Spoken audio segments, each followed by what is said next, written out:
Sweet. You are now live. Yay. How's it going? How's your morning happening? I have with me the ever and incredible Macronomicon, and we're going to chat about something really quick that I was thinking about this morning.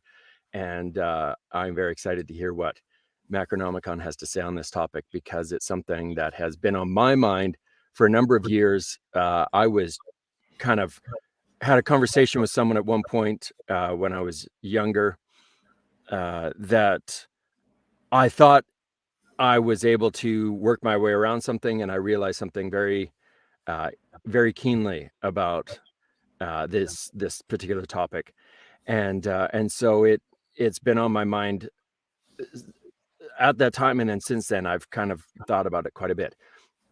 So the question I posed, and the thing that I was thinking about this morning, is what is the difference between intelligence, knowledge, and wisdom? Is there a real difference? And if there is, what kind of difference that is?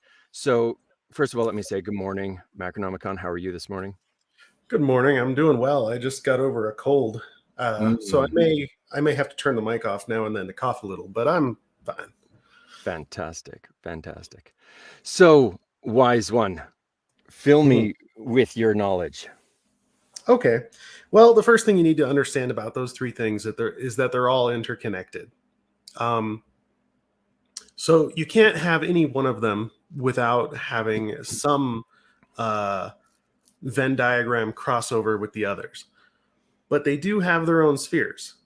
Okay. Generally, wisdom is the school of hard knocks. It's things that you have learned and then incorporated into your person, such that you can make accurate guesses about other people, situations, that it comes reflexively. You don't have to think about it because it's a lesson that you have learned and incorporated.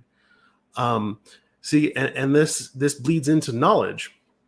Knowledge is just things that you know, but you haven't necessarily incorporated them into your person in such a way that you can reflexively use them, like wisdom.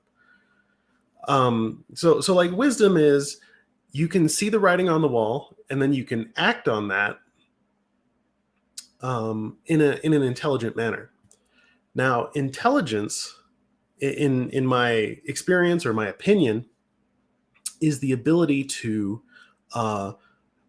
add knowledge quickly and make leaps of intuition that at a higher speed than other people might be able to do.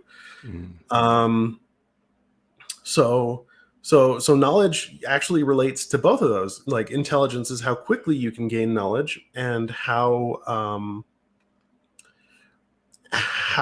devious you can be in these leaps of logic that other people might be scratching their head at. But it's not necessarily incorporated into your person like wisdom is, where you can reflexively look at something and say, this, that, and the other. I guess a good example of wisdom is, I don't know, this might be a little sad, but oh, good. When after 9/11, when the airlines crashed, my dad took one look at the stock price of these airlines that had sunk to almost zero. And he said, the government is never going to let those crash. They're going to go back up. Okay. And he didn't have anything to back it up. It was just kind of life experience that was telling him that was what was going to happen. He didn't do research. He didn't know anything other than lessons that he had learned over the course of his life. About the situation itself. And he was very accurate. That's exactly what happened. The government stepped in and the stock went back up. And so, like, that's why older people have more wisdom, is they've had more time to incorporate knowledge and intelligence into these pre-canned determinations about how things will play out. Predictions about the future. And intelligence is just really the ability to tack on extra knowledge quickly, and to come to conclusions when you really stop and think about something hard, by pulling knowledge out and applying it. But wisdom is stuff that you've got down. It's pre-canned, you know. At Okay. least that's the way I see it. Mm. I like it. I like it. Uh, the situation I was in is there was a person that I knew um, fairly well. We'd known each other for a little bit, was really good friends, like childhood friends with my wife.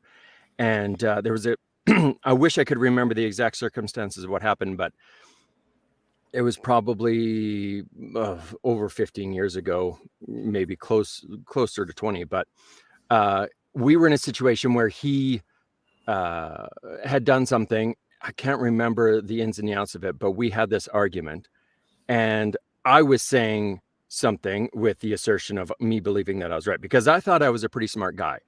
Um, and he came at it with this thing is like, no, that's not accurate, blah, blah, blah.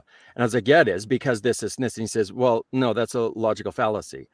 And this is where he kind of caught me up because he's like, did you study logic in school? And of course I went to a school that I didn't. And I was like, no, because he had done debate, he had done all of that kind of stuff. And so he gave me this scenario, and I can't remember exactly how it went, but it was one of those logic problems where it was like, if A equals B, then and B equals C, does A equal C? And so the way he had worded it, and I was like, yeah, A would equal C. And he's like, no, it's not. That's not how it works. And then he gave actual descriptors to each one of those. And I can't remember what he used exactly. Like A are mammals and B are bears and C are I can't remember. I can't remember how it went. But anyways, it worked out that A did not equal C because the aspects that were in A or B and C that had the same were not the same as A and B or A and C. So I realized at that moment that for me, what was the defining factor of realizing all of this stuff coming in between the difference between knowledge, wisdom, and intelligence is knowledge is the information. And I agree with you in the fact that intelligence is your ability to receive that information, how quickly, how much of a sponge you are when it comes to that, gathering all that information and understanding it. And wisdom to me is your ability to apply that knowledge in given situations or in any situation. So, hey, Mr. Moto, how's it going in my Discord there? So for me, it was like I had intelligence and maybe even wisdom, but in that case, I was trumped by his knowledge on a topic that I didn't have knowledge about. And therefore, because he had the knowledge, he was able to win out over my intelligence because he was coming at it from a place of like, he's presenting something that he had already learned. And because I hadn't learned it yet, I wasn't able to come at it from knowing how to apply that to my situation. And so I went in with the arrogance that I was like, I feel like I'm smart. And it's not that he was dumb, but I felt like I was smarter than him. And that was my hubris.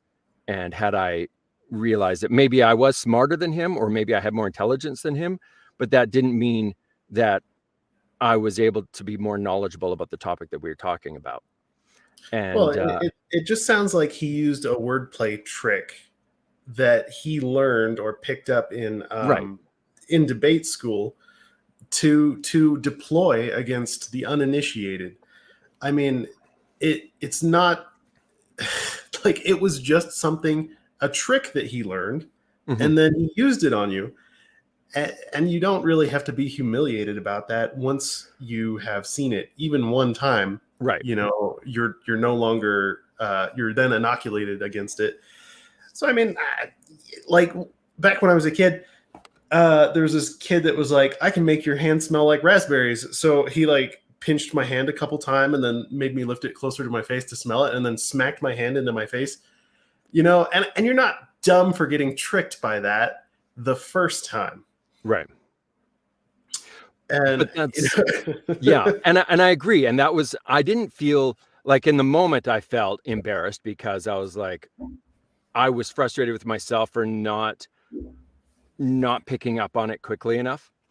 But you're right. It was something that he had learned in a particular way in a particular structure, and it was told to him, and he retained it. But it wasn't that I was dumb. It wasn't that my intelligence was less. It was just I didn't have that knowledge. And so for me, from that point on, I always wanted to come at every situation with a little bit more of, okay, I need to tread lightly here to make sure that I'm not falling into that pit trap again, because he totally baited me, just because he had more knowledge on that particular thing. And so it was a good lesson in me learning that there's people that they call it book smarts, and then there's the people who have street smarts. And I feel like street smarts is that thing where we talk about the wisdom and the ability to apply the knowledge that we have, so that you can take something that you learned from one aspect of your life and apply it to another aspect, seemingly totally unrelated, and have success. Whereas someone who only has book smarts can only do the exact thing, the exact same thing that they were taught. If they only, I should clarify that they only have book smarts, right? Like, I'm not talking about someone who has book smarts and street smarts, in those colloquial terms. But if you're if he if you're given something that you know how to do, a checklist of, okay, if I click Control Alt Delete, that resets my computer, and if I know that, then I know that my computer resets. If that doesn't work or fix the problem, then you're out of luck. Whereas someone who had taken the time to understand how the computer works and taken all the time to do that, they can work around and figure out how to fix it when that doesn't work. When the standard set motion of, like, their instructor said, do this, do this, do this, if that doesn't work, then you're like, I'm lost, and they're done, right? So for me, it was just a situation where I realized, okay, I want to make sure that I have a well-rounded lexicon of knowledge, wisdom, and intelligence. Intelligence is hard because I feel like that's one of those things that you're either gifted with it or you're not. Um, I think that maybe you could, like a muscle, you could work it or exercise it to become stronger, It's but true. you only have uh, you have someone who's um, naturally predispositioned for a certain musculature for doing bodybuilding, for example, and someone who really doesn't have that same musculature. They can both exercise and they can both make themselves stronger, but one is going to be able to compete as Mr. Olympia or Mr. Universe or whatever, and the other one is just not, even though they both have the same dedication, because genetics play a factor. And I think in intelligence, you have the same situation where you can flex or work on getting your intelligence better, but you are limited by the very nature of your genes or your body or what have you. You know, Um, it's funny. I think the street smarts or wisdom argument is a bit self-fulfilling, because if you have people that are naturally more intelligent, they oftentimes will see a risky situation coming a further distance away, and they'll avoid it. Intelligent people are, on average, more risk averse. hmm. Um, but the funny thing that happens is that these intelligent people who avoid risk don't learn as well how to deal with bad things that happen as a result of taking on risk. So these people who are less intelligent will have horrible things happen to them. They'll deal with it, and they'll have horrible things happen to them, and they'll deal with it. And they build, like, over the course of many decades, they'll build up um, this ability to handle rough situations, simply by putting themselves in rough situations more often than an intelligent person would, because they steer around it. Hmm. And this creates a level of confidence and grittiness and ability to handle the unknown in a less intelligent person than you might get in an intelligent person. So if you're a smart person and you're still young, I would suggest doing some really dumb shit, um, because you'll be a more well-rounded, confident individual when you're older. Yeah. I think that I think the thing that we're touching on there is this whole it's the fear of failure, right? And uh, our innate sense of self-preservation, if you want to call it that, or our fear of looking foolish or silly, will cause some people to shy away from something that they could potentially fail at, or maybe even guaranteed to fail at. Whereas someone who's not averse to failure or has learned either through instruction from their parents, because I know a few people, very successful people, who have had talked about how their parents encouraged them to fail and would have like conversations at the dinner table going, okay, tell me what you failed at today, and made it an exciting thing, things that they were like, what did you fail at, so that it made the stigma of failure not an issue. It wasn't something where it's like, oh, you failed, how dare you, da da da. They were encouraged to fail because failure meant that they at least tried. And so if you're willing to fail at something, and therefore you're willing to try some things that normally you wouldn't necessarily try, or attempt something that you know you might not be successful at, it allows you to keep going and keep trying, and then to go into places or ideas or create something that other people would shy away from because they were afraid of looking like they were foolish or that they were a failure. um, and so therefore they're the ones that are going to be thinking outside the box and coming up with new ideas and in brilliant ways, because it's the age-old adage of like Thomas Edison, when they said that like he didn't learn how to create the incandescent light bulb until the 1001st attempt or whatever it is. And when asked about it, he says, I didn't fail 1,000 times. I learned how to not build a light bulb 1,000 times. So when you look at it like that, someone with intelligence to know, oh, this is going to be something that I could fail at, so they move away from it, won't have, I think is what you're saying, they won't have that ability to learn from their mistakes. And not only does that teach you what not to do, but it can also show you, I mean, some of the most amazing inventions that we've had uh, in our human history have been through accidents. And so I think that there's a place for people to try things and do new things and not be afraid of making mistakes, because sometimes not only do you learn what not to do, but you might find a whole avenue that you never knew existed or anyone knew existed, and you were able to apply that to not just your own life, but to save millions or to bring uh, penicillin to the masses, whatever you want to, whatever you want to say, you know? Yeah.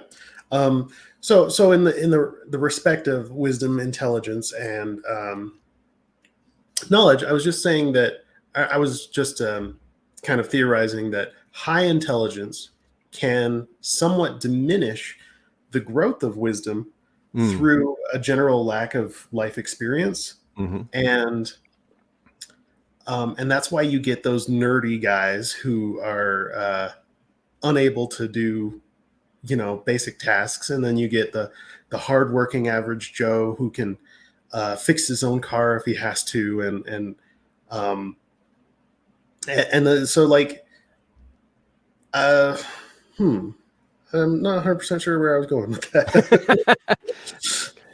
No, I But so think, yeah, it's that's how the two are opposed to each other, because high intelligence can block the accumulation of wisdom if you let it, and mhm. high wisdom, it doesn't really stop you from having high intelligence. It's mostly just a one-way relationship. Um, yeah. I think you're right in the fact that like high intelligence can be an inhibitor to gathering wisdom or gathering the ability to apply those kinds of things, because you can become risk averse because you understand the potential dangers of any given situation, and therefore, due to our nature of not wanting our harm to come to our bodily person, or the Yeah. herd mindset wanting us to not stand out from the crowd, will The keep way us from applying that.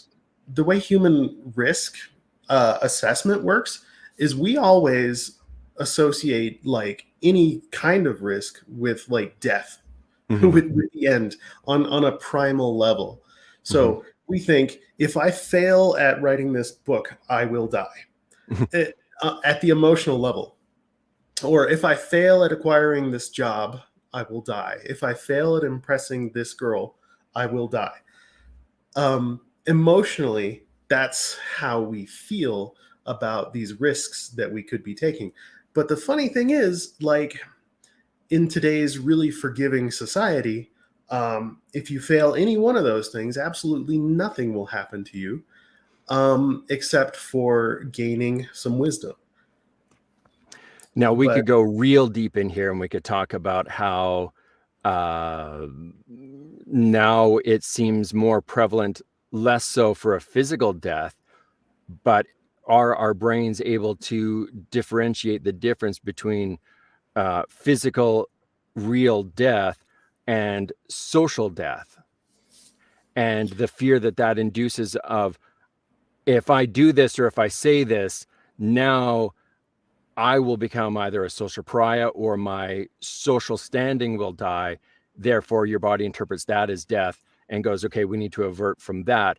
And so you have a lot of people who will not risk offending or speaking truth or being honest about something, or uh, even not saying something that could be avoiding yourself getting bodily harmed or having someone else be harmed, by being afraid to stand up and say the truth, because that might cause you a social death.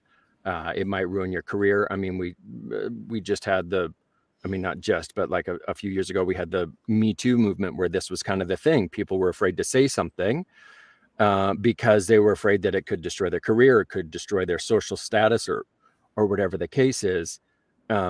And so for a long time, a lot of people wouldn't say anything at all because of that fear, um, that would keep them from doing that. Do you know what I mean? yeah, the brain kind of associates these social situations with life and death stakes, and that's because a long time ago, if you were on the outside group of your little tribe, it could actually be deadly. If you're out there alone fending off tigers by yourself, um, getting kicked out of the group was a death sentence. and Mm-hmm. and um, nowadays we retain that fear of failure or fear of embarrassment, um, elevated to the level of life and death. And if you can muscle your way past that, you can achieve some really great things. Mm-hmm. In the Discord here, uh, there was an interesting conversation that happened. Someone had put, I don't think that you can become more intelligent, but you can become better at using what you have. I think, yeah, I think there's a limit to, like I said, in my analogy of and maybe that you were responding to that and you disagree with me. I feel like my analogy of working it as a muscle, your intelligence is something that you can work as a muscle and make it easier to understand things as you struggle to understand more and more topics or more information, so that you can become better at understanding things, which would in turn make you more intelligent. But it depends on your definition of intelligence. And then someone responded to that and said, I'd like to specify a question saying, is this as an adult? Because kids' brains are actively changing as they grow. And yeah, I would kind of agree with that statement, that this is something that is important when you're young and important as you get older. I don't think it ever stops, because we now know that we have neuroplasticity, right? And so it used to be that they thought that brains Once they learned a certain thing, once those neurological pathways were set, that was it. You had no other choice. It was done. And they were very concerned, of course, with trauma to children and early adolescent learning, so that you, when setting those neurological pathways, you didn't make mistakes, or you made as few as possible, because once they're there and you never get away from them. Now we know that there is such a thing as neuroplasticity, and that you can create new neurological pathways in your brains and old neurological pathways in your brains, if uh, strangled or if stopped, can actually die and be removed. So it's, I think it's important for you to not feel like, oh, well, I'm dumb. I'm going to be dumb my whole life. I'm not intelligent. So therefore there's no point. I think that it's more important for you to be aware or recognize that you have the ability to change, to increase your skills, to increase your innate understanding or your innate intelligence as you go, so that you can continue to grow and develop and receive more knowledge and become better at what you're doing. So I'm sorry if I misinterpreted any of your comments there, for those of you who commented, because I would hate to misrepresent you, but yeah, that's my thought. Anyways, we wanted to talk about this briefly, and then it became a 26-minute thing. But I mean, when you're talking about that kind of stuff, it's hard not to do. It is Thanks. a fun conversation. It's a really fun, and that's why I had to have it, because it was just so interesting to me. So I really like it. But yeah, we'll put a pin in that. Maybe we can talk about it more at a later date. I mean, I've had such a great time chatting with you, Macronomicon, over this, the course of these lives, the couple of times that we've had a chance to chat, that it's just a pleasure to hear your perspective on some of these things, because I find it really interesting, and I find that you have a really unique and keen view on a lot of things. Not only do I see that in your writing, but in our conversations day to day that have been really cool. Speaking of your writing, we should probably read a little bit of your book. We are going to attempt, I'm going to try and get this done in the next 2. We may have to spread it out a little bit to maybe 3. I don't know, but we're going to try, and I think we had talked about making it to the end of chapter 10 in these cold reads, so that we have a good breaking or stopping point, and we have a good understanding of what's going on, and people are excited about the audiobook that's going to be coming out with this. And so yeah, that feels like a great place to stop it, is what you had thought would be the good idea. So we are going to move on to chapter 7, is where we're at. First date. Ooh. Now, is this like it says first date, it doesn't say the first date, which could be a misnomer. People might think, ooh, first date, he's going on a date, but it might mean something else. You mysterious fiend, you Macronomicon. Was that intentional? No, it was supposed to mean it's an actual date, but maybe not an actual date. You'll see. We will find out. All right. So let's start reading here and getting through a bit of this. We have Brendan is our first chatter here. So, like, what do you do, Brendan? Is that supposed to be, I guess it's just Brendan asked or Brendan said. It just says Brendan. Oh, really? Okay, Yeah. it's probably asked. Brendan Let me asked. just go check the main document here. What's it like being a tinker? Do you have a specialty? Magic. Batteries, Perry said. I was just thinking about electricity and how much Franklin City has when, bam, I suddenly had this overwhelming urge, like I was hungry, and the only way to cure it was to mess around with tech. All of a sudden, I became a battery tinker. Neat, he says with obvious disappointment. I can do other things. Oh, here's another one. I can do other thing a little bit. I can do other things a little bit. I haven't tried out much, but batteries seem to be my strength. Well, I'm sure it's a good career. Everybody needs batteries, Brendan said, trying to cheer him up. Tinkers came in all sorts of different types, and their power scaled from inconsequential to world-ending gray goo types, like Replica.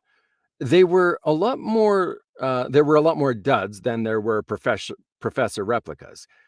The industrial tinker and especially the AI tinker were one of the more powerful. Uh, were on the more powerful side of the spectrum and could easily be leveraged for exponential growth. The garage tinker was somewhere in the middle, barring the use of magic. But Perry wanted all of his friends, especially Brendan, to assume Perry had gotten a somewhat crap trigger. Not awful, but not great either. Something they could look at and be amused for a moment, then forget about entirely. I wonder if lying to credulous people is a sin, Perry thought as he walked toward the arcade. Feels like it should be. The arcade was in the downtown area, east side of the city, a few blocks north of Funkytown, abutting the wall.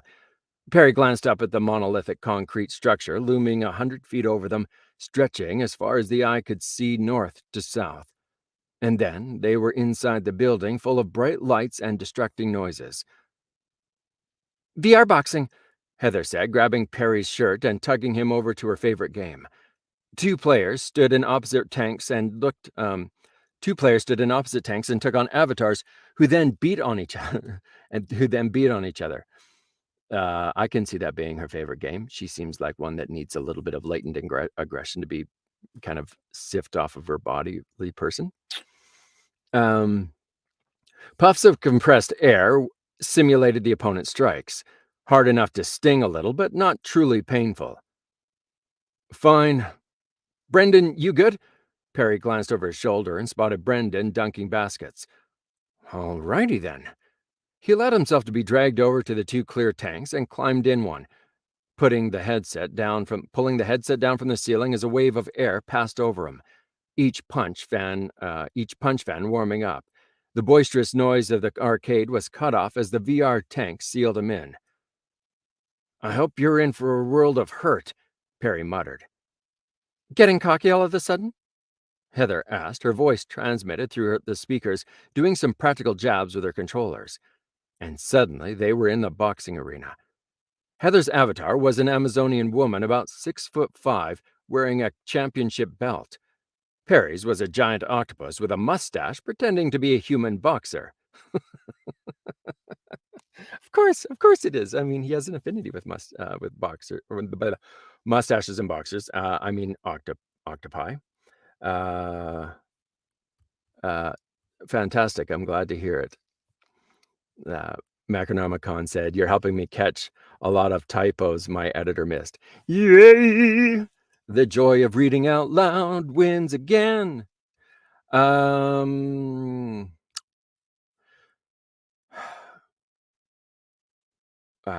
giant woman said with Heather's voice. Okay. Oh my God, you picked that avatar again? The giant woman said with Heather's voice. Perry adopted an old-timey accent, lapsing between several in a matter of seconds. Okay. Come on, boot up your dukes. Now you see me, now you... Perry lifted his two gloved tentacles while his other 6 skittered around beneath him, dancing from side to side. Okay, if I can stop you there, it was supposed to be like the old 40s staccato. Come on, put up your dukes. Yeah, see, yeah. Oh, good. I'm glad you're here for that because, yeah. So like that's actually like 2 different accents. With like, come on, put up your dukes. Ah, God, I can't even do voices. I'm terrible at it. But you ever hear that those old parodies of that mobster back in the 40s, the 30s and 40s, Capone, where they're like, yeah, see, yeah. That was kind of what he was doing. Like a Dick Tracy kind of. Yeah. Okay. Yes, very much. Awesome. So that's what he was doing. Oh, fantastic. I love that. Thank you for that insight. I appreciate that. No problem. Okay. Sweet. Uh, I'm going to enjoy this, Heather said, rushing into rushing in to begin the beating. It was surprisingly less one-sided than it usually was. Heather only beat him most of the time. Perry attributed it to his increased stats. Batteries? She's panting. Batteries? Heather panted as they rested between rounds. I can't believe he bought that. What's your real specialty? It's not that much better, Perry said. I can make cheap materials function above their specifications. That's it? In a nutshell. Why didn't you tell him that? Because when a guy shows up on the news wearing cardboard armor, I don't want Brendan to think it was me. He's not exactly a vault. Ah, Heather said, bringing her gloves together to start the next round. Perry did the same, and the timer started. Do you actually have a plan for your debut? I don't even have armor yet, so no. Idiot. You should be thinking about that stuff before you finish the armor. You should, as soon as you have it, you're going to want to take it for a test drive, and just like that, your debt is ruined. Your debut is ruined. That's what it says. You've thought a lot about this, Perry said, playing peekaboo. I've been planning my debut since I was 12. But you don't have any powers. Heather jabbed him twice in the nose in response. You do? Heather jabbed him a couple more times. Okay. The you do was Perry. You do? Didn't I say it as Perry? I meant to. You said it as Heather. Okay. Awesome. And that's where your proofer comes in, and if you don't catch it live, your proofer goes, you did this in the wrong voice. You need to fix it. Okay, thank you. Thank you, Mac. I appreciate that. Where are we? I'm getting mixed signals here, Perry said, dodging and catching Heather with a hook, sending the giant avatar toppling to the ground. Dang it! Heather shouted as her character climbed back to her feet. Make me a power armor. Make me a power armor, Heather's giant avatar said. Why would I double my workload? Perry asked. Because I want to rob my dad. Karnos, the super gunner with a reputation for crippling his enemies? You want to rob him? Yeah, that sounds wildly ill-advised. Nah, I put a ton of thought into it. We're gonna rob one of the gangs he supplies after the money has changed hands. He won't care if his weapons get stolen from his customers after he's been paid. Because it's no longer his responsibility, Perry said. Still sounds dangerous. What are you planning on doing with the power armor? Posing for swimsuit magazines? Point, Perry said. The weapons all come with some pretty intricate safeties on them. If we take out the gang members before they have a chance to unpack the shipment, we'll only have to deal with... Wait, what's that sound? Perry and Heather took off their headsets and spotted Brendan. The jock was beating his fists against the thick plastic of the boxing VR tank, trying to get their attention. Behind him, the arcade was completely empty, save for 3 men with faceless plastic masks and automatic weapons slung over their shoulders. Oh, man, I told Mom I'd be home by 10. Later. Guys, I think I'm freaking out, Brendan said between gasps from where he was tied to a chair. You keep hyperventilating, you're gonna pass out, Heather said matter-of-factly. Perry silently scanned the room, looking for something he could use to get them out. It was a concrete box with a single inefficient incandescent bulb. There was a small steel table with several bloody cutting utensils on it. If these people were professionals, as it seemed, the bloody was most likely from beef. They were only meant to scare the crap out of them. The intimidation factor sure worked wonders on Brendan, though. The kid slumped over in his chair, out like a light. Nice. This is scary, right? Perry asked, glancing over at Heather. Heather shrugged. 8 out of 10. It's pretty good. There's some heavy-duty trash bags in the corner for our body parts, a butcher knife, a camera watching everything we do. Yeah, it's a pretty good setup, Perry nodded, relaxing a bit. He continued scanning the room until a glint of light caught his eye. There was one of Heather's fiery hairs on her pants. "Can I borrow that hair?" Perry nodded towards it. "Knock yourself out." Gotta work fast. If they were watching, Perry might only have a minute or less before they stormed in and corrected the situation. He shifted in his chair until he made contact with Heather's pants. Whoa, that's my butt. Whoa, that's my butt, Perry. It's really hard to do this with my hands behind my back. Sure, that's your excuse. I think it's a pretty good one. I think it's a pretty good one. Come on. Perry said, twisting until he felt like his spine was going to break, sliding his fingers down Heather's thigh until he found what he was looking for. Yeah, the slide. The slide is what gave it away, dude. You can't slide without it being considered something else. A strand of hair. Perry twisted back around in his chair and waited for a moment. Nobody was storming in. The only sound was Brendan snoring. Well, might work. Maybe they're busy making ransom calls. Or they thought I'm a perv. Whatever. Or they thought I'm a perv. Whatever, I'll take what I can get. Perry took the hair and pulled it taut between his fingers and began sliding it up and down along the rope's bindings. The ropes binding his hands together. The strand of hair, strengthened by his perk, cut through the rope like basswood. In less time. Okay, so there's something called basswood and there's something called balsa wood. I think this is balsa wood. I've got to get better. Yeah, balsa wood. It's very light and yeah. You can cut through it like with a fingernail, with just a about. butter knife if you wanted to. Yeah. Balsa wood. In less than a minute, he was free, clasping his hands together behind his back to maintain the illusion. I'm going to free you as quick as I can. Then we're going to barricade the door.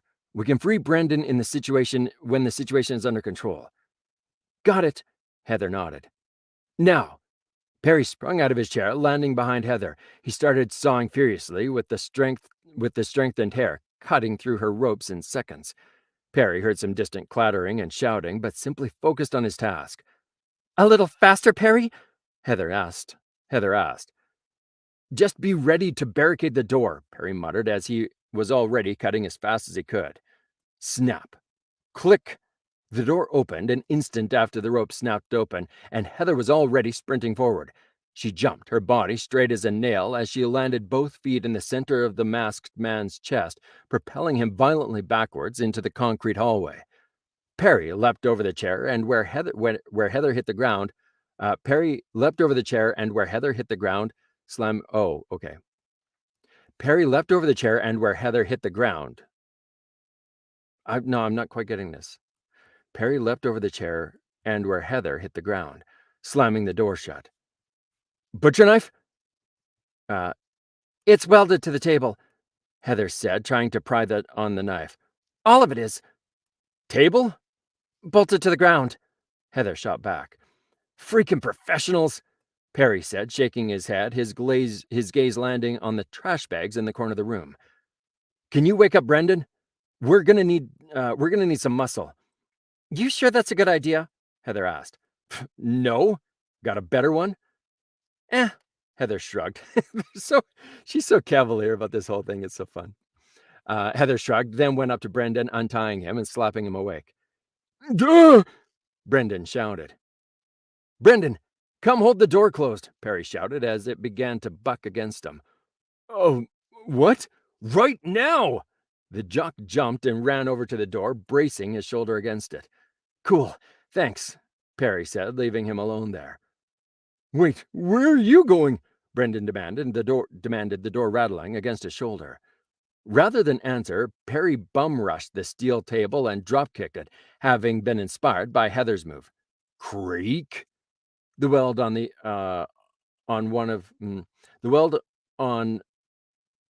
upper. I see it. Okay. That's probably on one of. Yeah. The weld on one of the upper corners connecting to the legs failed, and Perry got underneath it and pushed up as hard as he could. A moment later, Heather was right beside him, gritting her teeth with effort. Crack! The surface of the steel table with the bloody instruments welded to it flew away, clattering against the wall. Trash bags! Perry said, pointing at the roll in the corner of the room as he picked up the steel plate and moved it back to the center of the room. That's the last 3 millimeters of, that's at least 3 millimeters of steel. Should do what I need it to. Heather threw the black roll at him.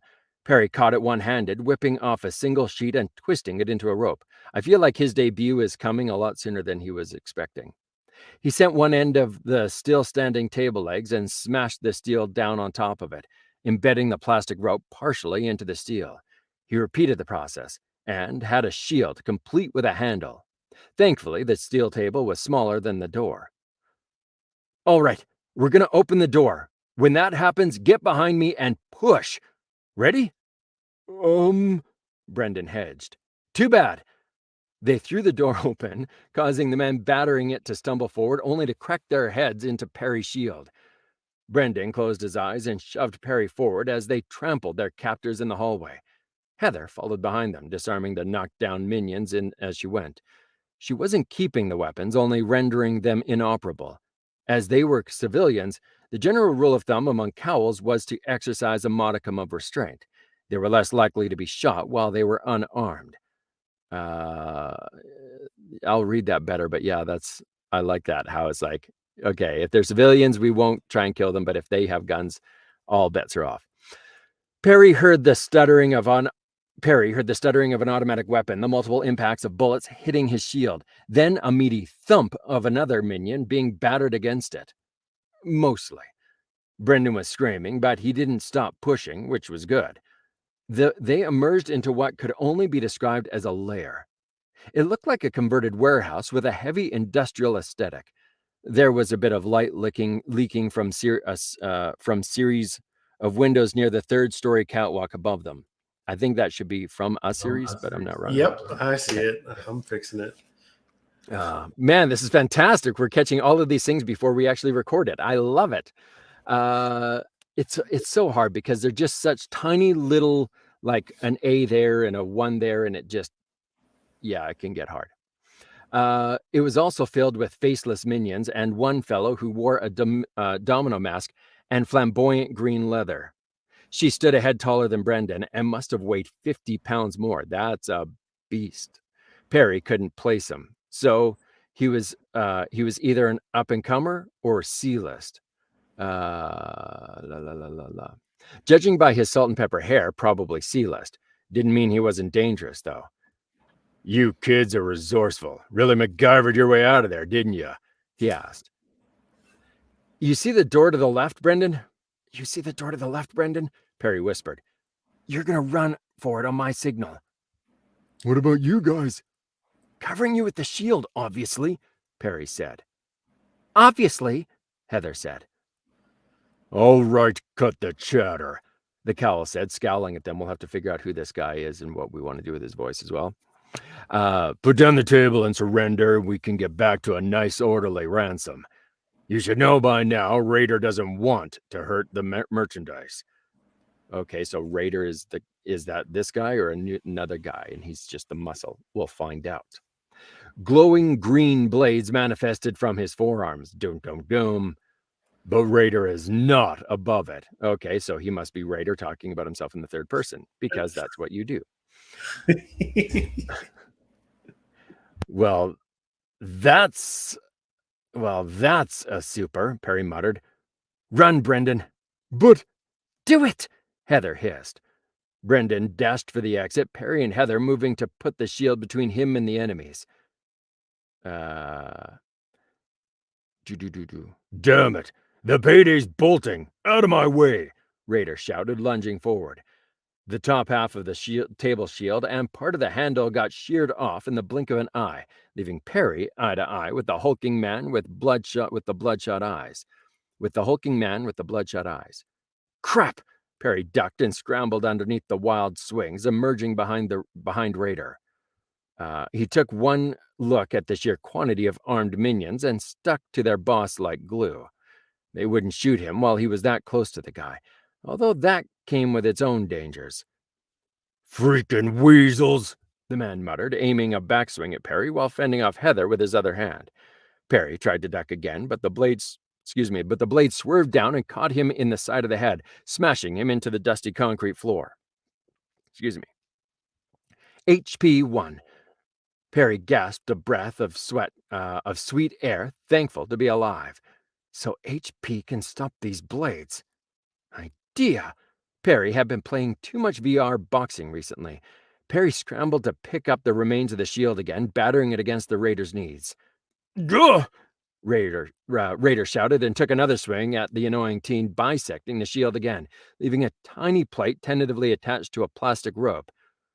Okay, there we go, Perry thought, tightening his grip on the plastic. Perry switched places with Heather and leaped straight into the guy's sights.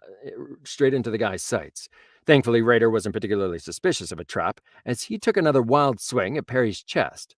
Perry stepped into the swing and countered into Raider's jaw with his makeshift brass knuckles. Ooh, brass knuckles. Perry felt a dull impact in his chest. 0 HP.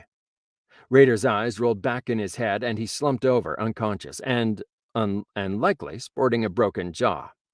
The minions glanced at each other. The sounds of sirens grew in the distance. Brenda must have flagged down a police officer. They scattered, one of them particularly eager to go to jail with their bosses. So, yeah, particularly there, I think. None of them particularly eager. Okay. Yeah, none of them particularly, because we have none of them particular eager. So it's none of them particularly eager to go to jail with their boss.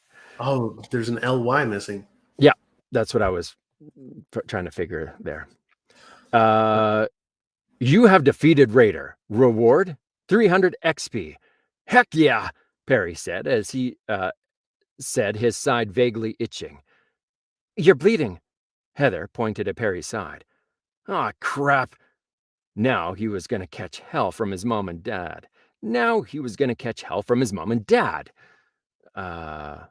Did you notice he said Brendan was the payday? Heather asked. Lift your arms. I know. That was weird, wasn't it? I guess it makes sense because his parents are rich. Perry said, raising his arm with a wince. Heather then tied his shirt around the wound in a makeshift bandage. Let's go get our phones back so we can buy you a new shirt, she said, motioning toward the pile of their possessions in the middle of the warehouse. Later. How was the arcade, sweetie?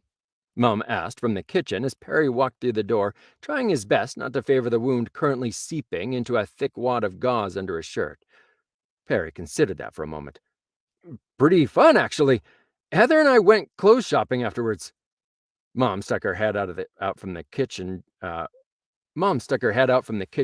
jaw open, brows raised. You know what it means when a girl takes you shopping for clothes, don't you?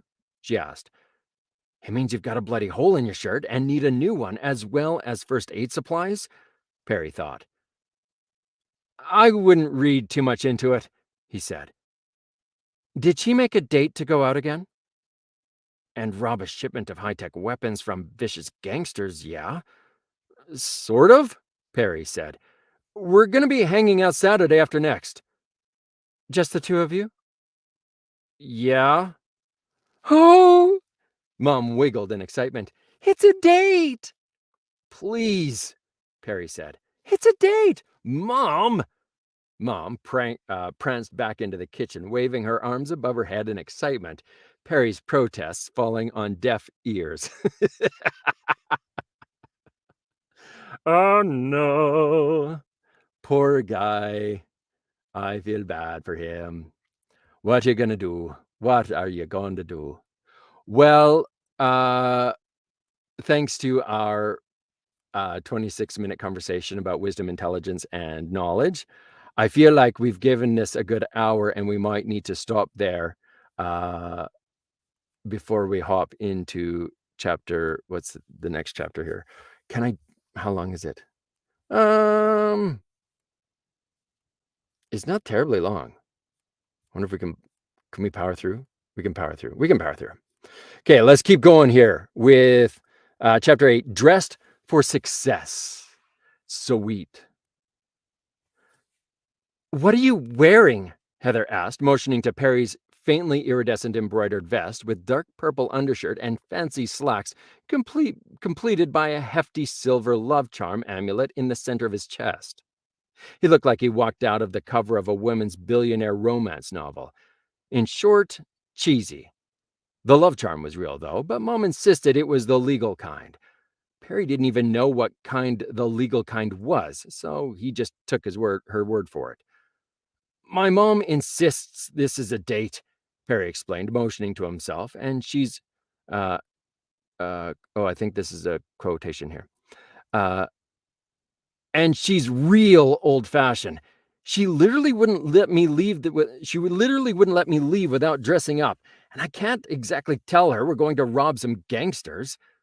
Perry frowned, taking in Heather's skin-tight dress that ended at her upper thighs. Seems like she's. What are you wearing? He looked like. You look like Sarah Bellum. Perry asked. It's a It's a dated reference. That's a dated reference. You just dissed yourself, but I'll take it as a compliment. I told my dad I'm going. Sorry, this is her. I told my dad I'm going on a date. She continued with a shrug. I can't tell him I'm robbing one of his clients. He's okay with you dating someone? Pretty sure he doesn't care. Heather said, her eyes. Pretty sure he doesn't care. Heather said, her eyes narrowed. Okay then? Perry had no context for a parent not caring and had no idea how to address it. Shall we? She asked, looping her arm through his own. Perry took her to the meeting place, which turned out to be Lun Lunescence. Lunescence, thank you. Lunescence, which was not only a fancy restaurant, but a popular date spot, but also undeniably pompous. Really? We got to plan somewhere, Heather said, walking in front of him for the first time that night. And I like this place. The dress outlined the curve of her back perfectly, all the way down to her. She glanced over her shoulder at Perry. You coming? If this was a complex plan to go on a date with me, Perry said, joining her on the steps of the restaurant, you didn't have to go this far. I would have said yes. I don't really like the concept of dating. Why does applying a specific label to hanging out change it somehow? Doesn't matter what you call it, Heather said as they were shown to a table. Well, calling it a date would make me really really nervous. That's one thing that it would change, Perry said, taking a seat. Heather grinned and shook her head. You can relax. It's not a date. Oh, Perry said, deeply relieved and simultaneously disappointed. Unless it is. Yeah. Perry's eye twitched. She's messing with you, Perry. Fire back.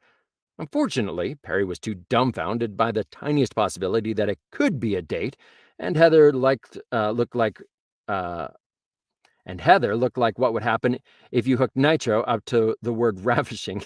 That's a great analogy. And Heather looked like what would happen if you hooked nitro up to the word ravishing. The way she looked made Perry's lizard brain froth at the mouth, bite and scratch to get to control to get to the control panel, infecting the rest of his mind with debilitating rabies. Blah, blah, blah, blah, blah. Work mouth. The way she looked made Perry's lizard brain froth at the mouth, bite and scratch to get to the control panel, infecting the rest of his mind with debilitating rabies. She's like rabies, but the kind you enjoy. Is there a kind that you enjoy? Anyway, enough of this silliness. Let's get to the point, Heather said, pulling out a large blueprint and laying it out on the table. Where were you keeping that? Perry asked, frowning. I taped it under the table last night. Anyway, this is the warehouse they find. I taped it under the table last night. Anyway, this is where the warehouse. I almost said wizard. This is where the wizard. This is where the warehouse they were trading. Where they trade off trucks. Yeah. It takes forever to unbox a cargo and move it to different vehicles. That only happens in their home base or movies. What they do instead is ride in two similar cargo trucks, confirm the contents of shipment, switch the plates and drivers, then leave. So your dad's men are going to leave at the exact same time the other guys do? There's no way. So your dad's men are going to leave at the exact same time the other guys do. There's no way to catch the gangsters by themselves. Can the suits fly? She asked. Of course, they weigh 15 pounds each, Perry said. His estimate was a little low, especially once he added the computing. Excuse me. Especially once he added the computing motors and wiring. Blah. Still, 15 pounds was ultra featherweight for power armor. A tiny Yamaka desk fan, when properly mounted and channeled, provided nearly 100 pounds of lift. 4 of them for each suit was plenty. The question is, can we fly the suits? The question is, can we fly the suits? Perry asked, sipping on his soda. They're not making the handoff until 3 a.m. We've got plenty of time to practice. So we're going to follow them until they hit this spot. Heather pulled out a street map from under the table and pointed at a spot on it. They'll be forced to wait for the inner city to pass through, a good 5 minutes. That's where we'll hit them. Then we do the same trick that they did. Take the cargo truck and leave. I've rented a storage space right over here. It's big enough to park the whole thing inside. She pointed out a building a few blocks away. So why follow them from the handoff? Why not just wait at the train tracks? Perry asked. Because I don't know for a fact they'll be at that train. These are criminals. They're naturally suspicious, and they have a tendency to change up their routes. But the warehouse is a constant? Perry asked. No, I stole the info about the drop. There's always a chance they could be sitting in the rafters all night. Exciting. Hey, that's hero work. Totally dull, isn't it? Is this hero work? Perry asked. What's the priority? Getting high-tech weapons out of criminals' hands or getting high-tech weapons into your hands? I don't see why it can't be both. Heather shrugged. I want to share. Perry wasn't going to turn down some high-quality parts. His ability was cool and all that, but where was he going to get a cheap knockoff Cortex CPU interface? Nowhere. Cheap didn't even exist for that kind of stuff. 1/5. Heather made the first offer, seemingly intent on haggling. Deal, Perry said, causing Heather to blink. Really? A fifth? You don't want more? Not really. I build the suits for about $300 apiece, Perry said with a grin. 1/5 of a truckload of high-end weapons was 1/5 of a truckload of high-end weapons was more than enough compensation. Heather's eyes narrowed as she mentally calculated Perry's profit margin. You son of a... Your order, madam. Waiter. Your order, madam? The waiter said, arriving with Heather's food, waiting for her to clear her maps off the table before setting down her dinner. Later. Behold, Perry said, raising the lid on his own hastily rented storage container. $50 a month. You need to get your own lair, Heather said, scrunching up her nose as she inspected the grimy environs. Dad says digging underground to make a lair is a nightmare. Not only is it a pain in the butt, but every other tinker with enough power has already made an underground lair. The city is practically a spiderweb of new and abandoned underground bases, and there's a good chance of tripping automatic defenses when you do so, whether the base is fresh or abandoned. It's not worth the trouble anymore. So if I were to get a lair, it would have... this is still him. So if I were to get a lair, it would have to be an overland one. And if you've got $1 million to buy a building, I'm all ears, Perry said, closing the sheet metal door behind him and reaching up to tug the chain leading to the fluorescent lights. A moment later, his pet projects were bathed in light, standing against the far wall. Ta-da! Your power armor, madame. Is it behind the pile of junk? Rude. Rude. Perry hadn't had the chance to put the finishing touches on the armor, smoothing out the rough edges, spray painting them to make them look like steel, or anything like that. I see how I'm supposed to say that. Okay. Perry hadn't had the chance to put the finishing touches on the armor, smoothing out the edges, spray painting them to look like steel, or anything like that. He'd been far too busy just making sure they worked, putting every waking second he wasn't in school or doing homework into them. Heather peered at the armor for a while. "It's cardboard," she said. "It's more of a laminate material." "You expect me to wear cardboard?" "You know any other tinkers?" Perry asked, crossing his arms. "Where are the guns?" "There are no guns. What are we supposed to do with this?" Heather asked, turning to him. "Politely ask them to get out of their vehicle?" "Sounds like you need a demonstration," Perry said, unlatching the front of his power armor and climbing in. "Oh my God! Are those plastic Lego gears?" Heather cried as she spotted some of the suit's inner workings. She's not feeling particularly confident in his abilities. "Technically, yes. And tiny little Lego DC motors. $3.99 a piece, 30 for a dozen." "I understand now. You're an insane person. I can't believe I was seriously thinking about doing this with you." Heedless of Heather's muttering, Perry closed the chest piece and turned on the armor, which whined to life in a fraction of a second, its modest processing power hugely magnified by his perk. "Let me demonstrate," Perry said, his voice modulated by the suit's built-in speaker. He stepped forward and grabbed Heather around the waist. "Hey, what are you doing?" Heather's indignation turned to a satisfying shriek as Perry lifted the garage door, stepped outside, and threw Heather into the air some 15 feet straight up. When he caught her again, she had a tiny 22 in her hand, pressed to his helmet. "Impressive," she said through gritted teeth. "Is it bulletproof?" "Well, yes, but pow. Did you just shoot me in the face?"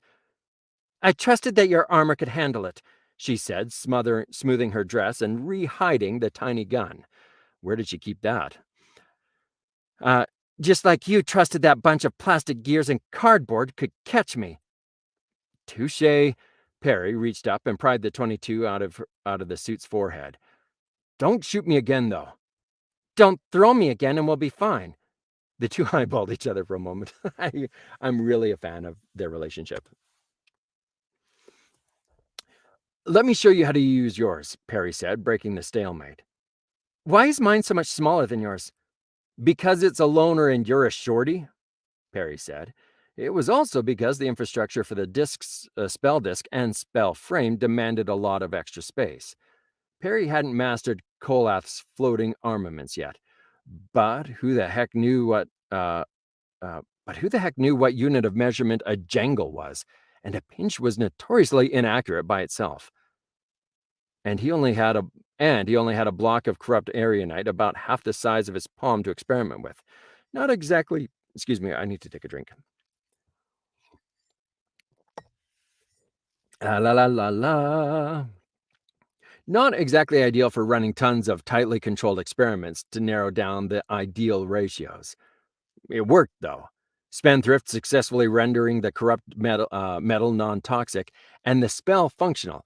But his original test only lasted about 5 minutes, which was plenty for a fight when compared to floating armaments of legend that could last days. It left something to be desired.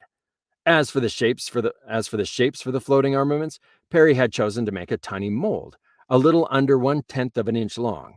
It had the shape of sharp crystal on one side, blunt on the other. The blunt side was covered with faux paneling designed to make the thing look techy, a little bit of misdirection. Sure, a 4-inch spike that was blunt on one end wasn't as impressive as a huge floating sword, but Perry was operating under a budget here. He could make a couple hundred or more tiny little floating armaments for the same amount of Arianite as the giant sword. The major reason the wizards of Manita made huge floating swords in the first place was because it was way too hard to inscribe the control symbol by hand on something about the size of a grain of rice. All Perry had to do was get his hands on a couple modern printers from a garage sale, and he was good to go. Speaking of good to go, your mind just wandered and Heather is staring at you. Harry painstakingly instructed Heather in every step of the process of entering, securing, and turning on the armor, followed immediately by learning how to fly it, which was terrifying. Flying was awkward and unintuitive, and the human body was never meant to do it, especially when it was just glorified levitation on jets of air, rather than a wing and stabilized tail. Perry got first-hand data on the armor's impact resistance. As he crashed into the storage building and the concrete several times. Thankfully, the fans were protected by cardboard tubes and were none the worse for wear after several flailing crashes.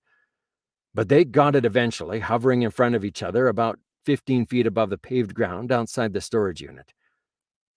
Okay, we've got about an hour and a half until the meeting, Heather said, her voice modulated through her helmet. Let's get there early and set up somewhere they won't notice us.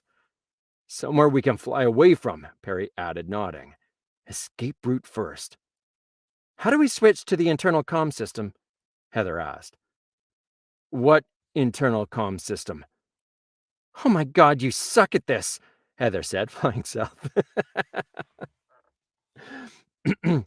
Oh, I'm sorry. Is a flying suit of armor that can crush steel made out of household ingredients underwhelming you?